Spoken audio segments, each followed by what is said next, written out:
बिस्मिल्लाहिर्रहमानिर्रहीम। अस्सलाम वालेकुम नाज़रीन, मैं आपका मेज़बान रमज़ान जट, आप देख रहे हैं मेरा यूट्यूब चैनल। इमरान खान एक स्ट्रगल करके पाकिस्तान की सियासत में आए और पाकिस्तान के वज़ीर आज़म बने। पाकिस्तान में इमरान खान वो वाहद सियासतदान है जो ग्रास रूट लेवल से उठे और वज़ीर आज़म बने। इमरान खान नौजवानों की पार्टी गिना जाता है। इमरान खान की जो पार्टी तहरीक इंसाफ है, अवाम ने इसके लिए बड़ी कुर्बानी दी, लेकिन जो सबसे ज़्यादा कुर्बानियाँ दी वो पाकिस्तान के नौजवान तबके ने दी। आज हमारे साथ कप्तान के ऐसे ही खिलाड़ी मौजूद हैं जिन्होंने अपनी सरकारी नौकरी छोड़ी, जिन्होंने अपनी तमाम वो तशव्वुआत छोड़ी, एक लग्जरी लाइफ गुजार रहे थे, उनकी कुर्बानी दी और इमरान खान के साथी बने। आइए आज उनसे जानते हैं कि उन्होंने क्या वो देखा कि इमरान खान की कुर्बानी दी और तहरीक इंसाफ के लिए कौन कौन सी कुर्बानियाँ दी और अब वो तहरीक इंसाफ को किस जगह पर देख रहे हैं। अस्सलाम वालेकुम। वालेकुम अस्सलाम। अच्छा सर, पहले अपना नाम बताइएगा। रमज़ान साहब, मेरा नाम साजिद सरदार जोया है और मेरा ताल्लुक़ पाकिस्तान तहरीक इंसाफ के हल्का पीपी साबका पीपी 154 और मौजूदा 167 से है। अच्छा ये बताइएगा सर साहब, आपका पहले भी कोई सियासी बैकग्राउंड मौजूद है? जी, मैं पहले अपनी यूनियन काउंसिल का नायब नाज़िम भी रहा हूँ। उसके बाद मैंने एक दफ़ा आज़ाद MPA का इलेक्शन कंटेस्ट किया था और एक दफ़ा मैंने पाकिस्तान तहरीक इंसाफ के टिकट पर 2013 का इलेक्शन कंटेस्ट। अच्छा, पाकिस्तान को तहरीक इंसाफ को आपने ज्वाइन किया, वो किन बुनियादों पर ज्वाइन किया था और क्या कुर्बानी दी आपने इस पार्टी के लिए? जी, पहली तो बात यह है कि जब मैं CSS में ASP की पोस्ट के लिए सिलेक्ट हुआ था तो वो मैंने पोस्ट अपनी सियासत के लिए छोड़ी। अच्छा, आप ASC अपॉइंट हो चुके थे? जी, ASP का मैंने टेस्ट भी दे दिया था, वो भी क्लियर कर लिया था CSS में। उसके बाद मेडिकल में क्लियर हुए थे और इंटरव्यू क्लियर करने के बाद सहाला में ट्रेनिंग के लिए जा रहे थे। अच्छा सरदार जोया साहब, लोग तो इस सीट को तरसते हैं, तो वो कौन सी चीज़ थी कि वो आपको इमरान खान पसंद आ गए, इमरान खान का नज़रिया पसंद आ गया, या वो कौन सी चीज़ कि आपने इतनी बड़ी सीट की कुर्बानी दे दी? जी, वो नज़रिया ही था। हमारे दादाजी ने मुझे एक बात समझाई थी। उन्होंने कहा था कि बेटा, आपने जो आपके, क्योंकि बतौर मुसलमान हम, ये बात हमारे ईमान में शामिल है, जो रिज़्क हमें लिख दिया गया वो हमें मिलना ही है। बिल्कुल। तो उन्होंने कहा था बेटा, आप देख लें आप किस तरीके से आप हलाल रिज़्क कमा सकते हैं। अगर आप पुलिस में जाकर और अपना गुजारा सरकारी तनख्वाह पे कर सकते हैं तो तब भी ठीक है, अगर आप कारोबार करना चाहते हैं तब भी आपकी मर्ज़ी है। तो मेरा नज़रिया क्योंकि इमरान खान से मिलता था तो मैंने फिर सियासत को ज्वाइन किया और अपना कारोबार किया। अच्छा, क्या आप समझते हैं कि तहरीक इंसाफ अभी तक उसी नज़रिए पे है कि जो नज़रिया आपने लेकर उनको ज्वाइन किया था?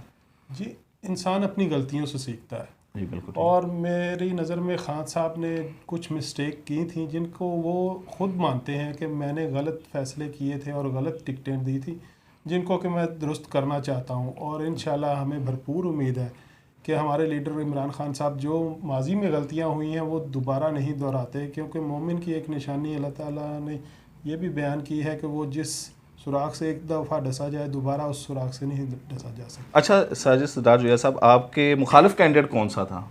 मेरे मुखालिफ उस वक़्त पाकिस्तान मुस्लिम लीग से ज़हीम हुसैन कादरी और जमात इस्लामी से सैयद हसानुल्लाह वकास। ज़हीम कादरी तो मुस्लिम लीग नून का एक पावरफुल कैंडिडेट है और पावरफुल कैंडिडेट था उस वक्त, जो बाद में उसने छोड़ दी।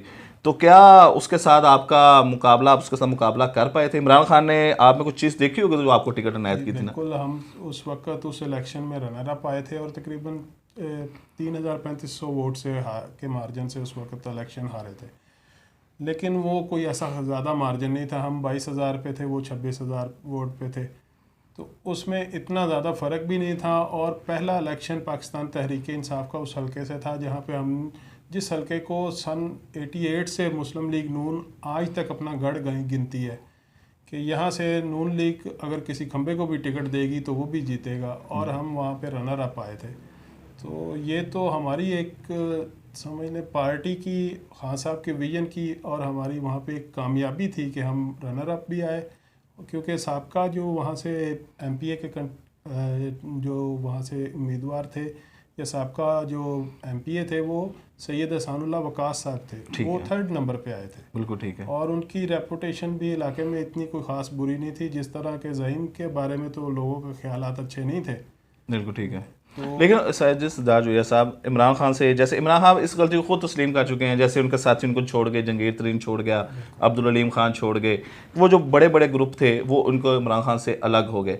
लेकिन आप जैसे जो साथी हैं वो अभी तक इमरान खान के साथ खड़े हुए हैं, आपने पार्टी बदलने का क्यों नहीं सोचा? जी रमज़ान या आपको साहब, कोई ऑफर नहीं आई? रमज़ान साहब मैं 2008 से इमरान खान के साथ चल रहा हूँ। 2008 से इमरान खान साहब के साथ चलते हुए इस वक्त तकरीबन 15 साल का अरसा हो गया हमें पार्टी ज्वाइन किए हुए और उनके नज़रिए को फॉलो करते हुए। हमारा जहन ही इनके नज़रिए पे मुत्तफ़िक है कि जो खान साहब बात करते हैं, जो गरीबों के लिए, जो इस मुल्क की आवाम के लिए बेहतरी है, जो हमारे मुल्क के लिए बेहतर है, वो विजन खान साहब का है। अच्छा, अगर साजिद साहब कोई और पार्टी आपको अप्रोच करती है कि आप खान साहब का साथ छोड़ें और हमारी पार्टी ज्वाइन करें, हम आपको टिकट देते हैं, फिर? ये इस दफ़ा ज़िमनी इलेक्शन में भी काफ़ी ऑफरें आई, ठीक है, कि आप दूसरी साइड से इलेक्शन लड़ लें। ठीक है।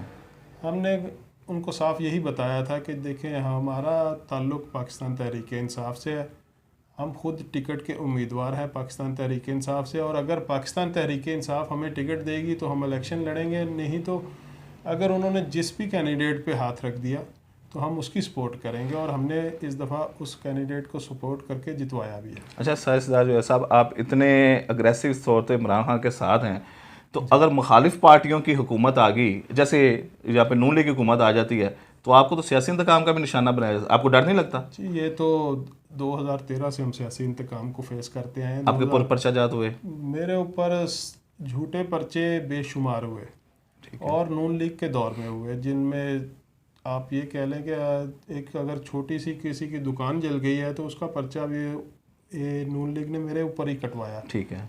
और अगर वहाँ पे कोई खुदा न खास्ता कोई कत्ल नाहक भी हुआ है तो उसमें भी उन्होंने मुझे ही नॉमिनेट किया।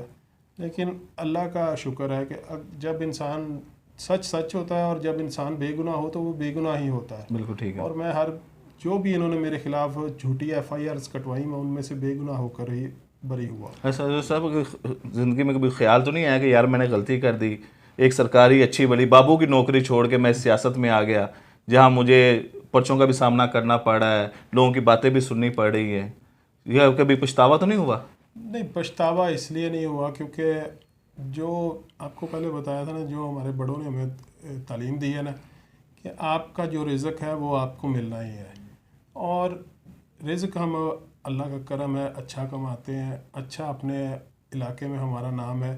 सन 1956 से हमारी सियासत है उस इलाके में। बिल्कुल ठीक है। और वहाँ पे अगर हम आज भी उसी इलाके में सियासत कर रहे हैं तो हम अपने अच्छे रवैये और ईमानदारी की वजह से ही वहाँ जाने जाते हैं, कि हम में कोई ऐसी 2 नंबरी या गलत बात नहीं है कि जो हम लोगों को अगर लूटते तो हो सकता है दोबारा कभी इलेक्शन भी ना लड़ सकते। बिल्कुल ठीक है। तो हम उस इलाके से अगर 60-70 साल से इलेक्शन लड़ रहे हैं तो उसकी वजह यही है कि वहाँ के लोगों का हमने एतमाद जीता हुआ है, और वहाँ के लोगों के मुश्किल में पूरी फैमिली हमारी काम आती है। अच्छा, ये देखें, ये सिंसेरिटी जो है, ये खान साहब अगर तने तमाम मुकाबला कर रहे हैं तो ये आप लोगों के मुखलसपन की वजह से मुकाबला कर रहे हैं। लेकिन हम अगर आम आदमी ये सोचता है कि खान साहब से कहीं ना कहीं ऐसी गलतियाँ ज़रूर हुई हैं जिसका उनको खमेज़ा भुगतना पड़ा है। जैसे इमरान खान साहब ने कहा जी कि मैं नौजवान क़यादत के वो कंधों पर आए, नौजवानों का नारा लगाया, आज भी वो क्लेम करते हैं कि हमारी पार्टी नौजवानों की पार्टी है। मैं ये समझता हूँ बतौर तहरीक इंसाफ कारकुन, ये मेरा आम आदमी का एक सवाल है कि ख़या खान साहब उस वक्त उनके पास ऐसे कोई स्टाफ मौजूद नहीं था, आप जैसे पढ़े लिखे लोग जो CSS करके आए हुए हैं, क्या खान साहब की तवज्जो उनकी तरफ नहीं होनी चाहिए थी कि उनको पार्टी के आगे ले जाते ताकि ये जो हम बूढ़े सियासतदार हैं इनसे हम बच जाते? ये आप देखें, आपने जो पहला सवाल किया था ना कि अलीम खान और जहांगीर तरीन ये हमारी पार्टी छोड़ गए, क्योंकि एक वक्त ऐसा आया था कि इन लोगों ने खान साहब के सामने ऐसी बीन बजाई कि हम खान साहब को ये बराबर करवा दें कि अब जो इलेक्टेबल्स हैं वो उनका होना ज़रूरी है। बिल्कुल। इलेक्टेबल्स के बगैर पार्टी नहीं इलेक्शन जीत सकती। ठीक है। लेकिन पिछले कुछ अरसे में हम सब ये भी जान गए हैं कि खान साहब के लिए इलेक्टेबल्स का होना ज़रूरी नहीं, उनके लिए अपनी सिंसियर टीम होनी ज़रूरी है। बिल्कुल ठीक है। और जो भी इस वक्त तो हालात वो हैं कि अब अगर खान साहब अपनी टिकट पर किसी को भी उम्मीदवार नामज़द करते हैं तो इंशाल्लाह खान साहब के विजन और ख़ान साहब की अगर अच्छी चॉइस होगी, क्योंकि हमें जो दिक्कत आई उसमें जो हमारे नज़ीर चौहान साहब थे ना, जी जी, मेरी जगह पे उनको टिकट दी गई थी, ठीक है। और वो उन्होंने पार्टी को जिस तरह नुकसान नुकसान पहुंचाया और जिस तरह वो पार्टी को छोड़ के गए, अगर वहाँ पे ये गलत फैसला ना होता तो हो सकता है हमें वहाँ पे इतना नुकसान ना होता। होता। अच्छा साहिद जो साहब, इमरान खान साहब ने ये जहाँ पर ये अपनी इस गलती को तस्लीम किया था कि मुझे टिकट देने में गलती हो गई, वहाँ पर उन्होंने एक और बात की है कि मैं टिकट इस दफ़ा मेरिट पे दूंगा कि जो अपने हलके में काम करेगा। तो क्या आप ऐसे हलके में काम कर रहे हैं कि आप इमरान खान साहब के मेरिट पे पूरा उतर सकें? जी, हम भरपूर कोशिश कर रहे हैं, अपनी जो इलाके में ज़रूरी इवेंट्स हैं वो भी करवा रहे हैं, जहाँ तक लोगों को अकोमोडेट करना होता है, उनके जो थाने कचहरी के मामलात हैं उनमें भी उनके साथ हेल्प करवाते हैं। जो वहाँ पे कोई मसला, अव्वल तो कोशिश ये होती है कि ये थाने कचहरी तक जाए ना, उनको पंचायती तौर पर वहाँ पे रजामंद कर लिया जाए। उसके अलावा भी वहाँ पे हमारी जो लोगों के लिए मेडिकल कैंप्स लगाते हैं, फिज़ियोथेरेपी का वहाँ सेंटर हम चला रहे हैं। बच्चों के लिए एक प्राइवेट स्कूल है जो जिसमें बच्चों के लिए फ्री तालीम का इंतज़ाम किया है, वो भी चला रहे हैं। इस तरह के काम हम अपनी तरफ से कर रहे हैं, और इसके अलावा भी पार्टी हमें जहाँ पे जो भी जिम्मेदारी सौंपती है उसको भी भरपूर तरीके से सर। अच्छा, आपने साहिद साहब जिम्मेदारी की बात की, वहाँ हाँ साहब लॉन्ग मार्च की तैयारियाँ कर रहे हैं। जी बिल्कुल। लेकिन एक तैयारी ये राना सनाउल्लाह भी कर रहा है, वो कह रहा है कि आप आएँ हम आपसे निपटेंगे। जब आप जैसी आला क़यादत लाहौर में मौजूद है तो हो सकता है कि आपके ऊपर ऐसे पर्चाजात बनाए जाएं कि जिसकी वजह से आप आवाम को लेकर निकलना बाहर ना निकल सके। तो क्या इमरान खान साहब इस सूरत हाल में लॉन्ग मार्च कामयाब कर लेंगे? रमज़ान साहब, ये 2013 में मेरे खिलाफ धरने के दौरान मेरे खिलाफ इन्होंने झूठी 302 की FIR और 780A के पर्चे किए थे, ठीक है। लेकिन वो भी हमें वहाँ जाने से रोक नहीं सके। हमने 2014 के धरने में भरपूर शिरकत की, और 128 में से मैं तकरीबन 64 दिन की मेरी पाकिस्तान तहरीक इंसाफ लाहौर ऑफिस जो वहाँ पे ऑपरेट करता था खान साहब के कंटेनर में, 64 दिन की मेरी वहाँ पे हाज़िरी है। अच्छा, ठीक और है। मैं 69 डेज़ वहाँ पे पहुँचा हूँ। बिल्कुल ठीक है। और इस तरह अगर हम वो हालात जिसमें पंजाब गवर्नमेंट भी नून लीग की थी और सेंट्रल गवर्नमेंट भी नून लीग की थी, उसमें हम अगर 69 डेज़ वहाँ पे जाके अपनी हाज़िरी और वहाँ पे लोगों को साथ ले जाकर वहाँ पर अपनी नुमाइंदगी कर सकते हैं, तो इस वक्त तो हमें उम्मीद ये है कि पंजाब में तो हुकूमत हमारी है, वो 24 किलोमीटर की जो हुकूमत है उसको हम ज़रूर टैकल कर लेंगे। लेकिन सर वो देखें ना, अगर पंजाब में हुकूमत मौजूद है लेकिन हाशिम डोगर के खिलाफ ट्रेंड चले आएंगे, जो वज़ीर दाखिला इस्तीफ़ा देने पर मजबूर हो गए, उन्होंने कहा जी मैं भी इनको नहीं रोकूंगा कि ये जहाँ पर मैं इनको long March free and fair नहीं दे सकता हैंड कि ये वहाँ पर जाएं और अपना लॉन्ग मार्च करें। तो क्या कुछ और भी अवामल मौजूद हैं जो इमरान खान साहब को आगे ले जाने में रुकावट पैदा कर सकते हैं? जी, इसमें हमारे जो इदारे हैं ना, वो अपना असर रखते हैं और अपना अमल दरामद जो भी जिस किस्म की मुदाखलत कर सकते हैं वो करते हैं। तो इसमें ये तो हमारे पास ये चीज़ तो वाज़ेह है कि हमें इसमें मुदाखलत का सामना करना पड़ेगा, लेकिन हमें ये भी उम्मीद है कि इंशाल्लाह हम अपने जो जायज़ मुतालबात हैं, हम नाजायज़ किसी बात के लिए वहाँ नहीं जा रहे, हम अपने जायज़ मुतालबात के लिए वहाँ जा रहे हैं। एक पुरअमन एहतजाज करेंगे, और पुरअमन एहतजाज में मेरे ख्याल से हुकूमत को कोई दिक्कत नहीं होनी चाहिए। PTI का साहबका रिकॉर्ड भी ये है कि 128 दिन हमने वहाँ पुरअमन बैठ के गुजारे हैं। ऐसा सब इमरान खान साहब ने ज़मीनी इलेक्शन में इलेक्शन लड़ा और तमाम सीटों पर खुद ही उन्होंने अपने कागजात जमा करवाए। मुल्तान में मेहरबानो कुरैशी थी जहाँ पर वरासती सियासत को दफन किया गया, शाह महमूद कुरैशी की बेटी वहाँ पर गई, वहाँ पर गया। तो क्या वहाँ पर ये PTI का वोटर शऊर रखता है कि जो टिकट सही बंदे को मिलेगी हम उसी को वोट देंगे, या उन्होंने वो मुरूसी सियासत को रिजेक्ट कर दिया, या वहाँ पर मूसा गिलानी का काम ज़्यादा था? जी, ये अवामिल, क्योंकि मैं उस हल्के में से इतना इन्वॉल्व नहीं है, लेकिन इसमें ये बात तो हमें भी जो PTI ऑफिस में हम सुन रहे थे ना, वो यही थी कि जो मरूसी सियासत है उसको वर्कर नहीं पसंद कर रहे थे। और एक फ़ैसला जब खान साहब ने 7 हल्कों से इलेक्शन लड़ लिया था तो वो भी हल्का खान साहब को खुद लड़ना चाहिए था।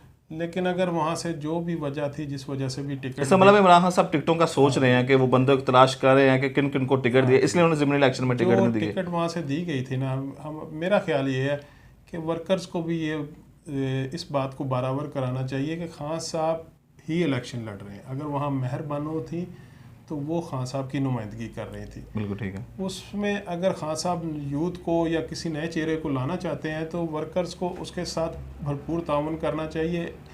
क्योंकि हमने किसी और चीज़ को नहीं देखना, हमने खान साहब के नज़रिए को देखना है और हम लेकिन उसके मैं साथ इमरान खान साहब का एक स्टेटमेंट सुन रहा था तो उन्होंने कहा जी कि अवाम ने मरूसी सियासत को रिजेक्ट कर दिया है। इसका मतलब है कि इमरान खान साहब का जो नज़रिया आज से 20-22 साल पहले था वो लेके उठे थे, वो वापस उस नज़रिए पे आ रहे हैं कि मैंने नए चेहरों के साथ तब्दीली लेके आनी है, मैंने पुराने चेहरों को इस्तेमाल नहीं करना। ये जब 2013 में मुझे टिकट मिली थी, वो मुझे यूथ कोटे में से टिकट मिली थी। अच्छा। क्योंकि उस वक्त खान साहब ने हमारी पार्टी में जो टिकटों का कोटा था उसमें से 33% कोटा यूथ के लिए नॉमिनेट किया था। ठीक है। 33% हम अपने यूथ के मेंबर्स को टिकट देंगे। मेरे ख्याल से तो खान साहब अपनी जो गलतियां उनको दोहराना नहीं चाहते और वो उसी ट्रैक पर वापस आना चाहते हैं जिसमें उनको पता है कि मैं अपने नौजवानों को, जिनको वो अपने टाइगर्स कहते हैं, बिल्कुल ठीक है, उनको अकोमोडेट कर सकूं और उनको इस तरह मैं अपनी सियासत में उनको आगे लाऊं ताकि ये मारूसी सियासत और जिस तरह जरदारी के बाद जरदारी या भुट्टो के बाद भुट्टो आता है और शरीफ के बाद शरीफ आता है, ये सियासत ख़त्म हो जाए और जो इलाके में ज़्यादा काम और अच्छा काम करने वाला हो उसको मौका मिले। यानी कि मेरिट के ऊपर यानी कि टिकटें मिले, जो काम ज़्यादा कर रहा है उसको यानी कि आगे असम्बली में जाना चाहिए। असम्बली में जाए।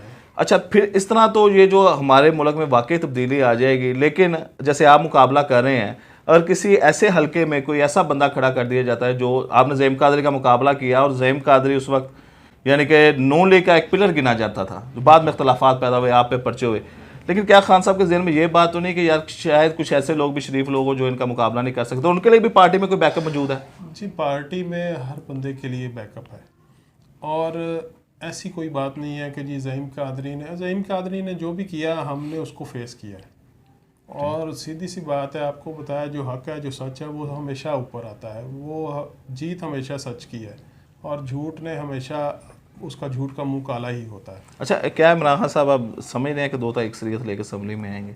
इंशाल्लाह जो नतीजे हम देख रहे हैं, ज़िमनी इलेक्शनों में जो नतीजे देख रहे हैं, वो तो यही शो करते हैं कि खान साहब इंशाल्लाह इस दफ़ा 2/3 अक्सरियत के साथ, वाज़ेह अक्सरियत के साथ हुकूमत बनाए। अगर उन्होंने अपनी गलतियों से सबक सीखा तो सीखा। जैसे आप अपने बात कर रहे हैं नज़ीर चौहान ने डैमेज पहुंचाया आपकी पार्टी को, जीती टिकट जाके उन्होंने उनके खिलाफ उनके दे दी, इस्तेमाल कर दी। मैं आपको वही बताना चाह रहा हूँ कि जो इस दफ़ा ज़िमनी इलेक्शन में टिकट्स को देने का तरीक़ेकार हुआ, उसमें ये हुआ कि कुछ कैंडिडेट्स जिनको पहले शॉर्ट लिस्ट किया गया था इंटरव्यूज़ के दौरान, इंटरव्यूज़ में शॉर्ट लिस्ट करने के बाद खान साहब ने उन कैंडिडेट्स को जो शॉर्ट लिस्ट होकर वहाँ पहुँचे थे, उनका बनी गाला में ख़ुद इंटरव्यू लिया।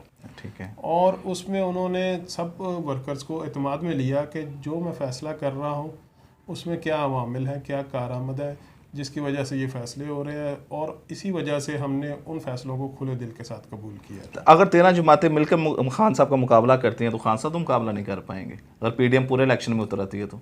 ये तो आप रमज़ान साहब ये देखिएगा कि इलेक्शन अगर ये अपना टाइम चाहते हैं ना कि हम अगस्त तक गुजारें, तो ये अगस्त तक भी नहीं इकट्ठे रह सकते।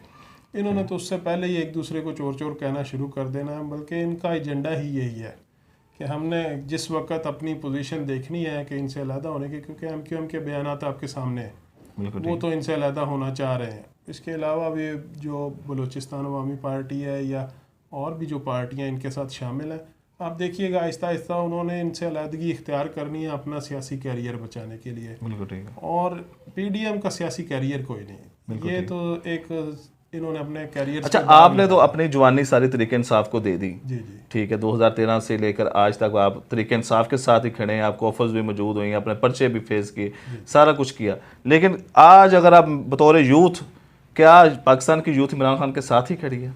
यूथ भरपूर जज्बे के साथ इमरान खान के साथ खड़ी है, बल्कि मेरे ख्याल से नून लीग को कुछ ये भी डर है कि अगर इलेक्शन फरवरी के बाद हुए तो तकरीबन 1 करोड़ नौजवान ऐसे हैं जिनके फरवरी में कार्ड नए बन जाने हैं और वो नए वोटों का इंदराज होना है, तो वो भी सारे इमरान खान साहब के साथ ही है। बिल्कुल ठीक है जी। नाज़रीन, आपने सुनी, ये है कप्तान के खिलाड़ी, अपनी सरकारी, ये किसी भी सरकारी दफ्तर में बाबू बन के बैठ सकते थे, फिर मुकदमात का सामना किया, लड़ाई झगड़ों का सामना किया, पार्टी के लिए कुर्बानियाँ दी, अपनी जेब से खर्च किया, और ये वो कप्तान के खिलाड़ी हैं जो शायद इमरान खान जो आज पावर में मौजूद हैं, इन जैसे मुखलिस उनके साथ मौजूद हैं। बाकी जो गलतियाँ उनके साथ हुई, जो खामियाँ उनसे हुई, वो इमरान खान साहब खुद इसका मान चुके हैं कि ये मुझसे गलतियाँ हुई हैं और मैंने उनसे सबक सीखा है। आने वाला वक्त बताएगा कि यूथ इमरान खान के साथ ही खड़ी है या यूथ कोई और फैसला करती है। मुझे इजाज़त दें, अगले इंटरव्यू तक अल्लाह हाफिज़।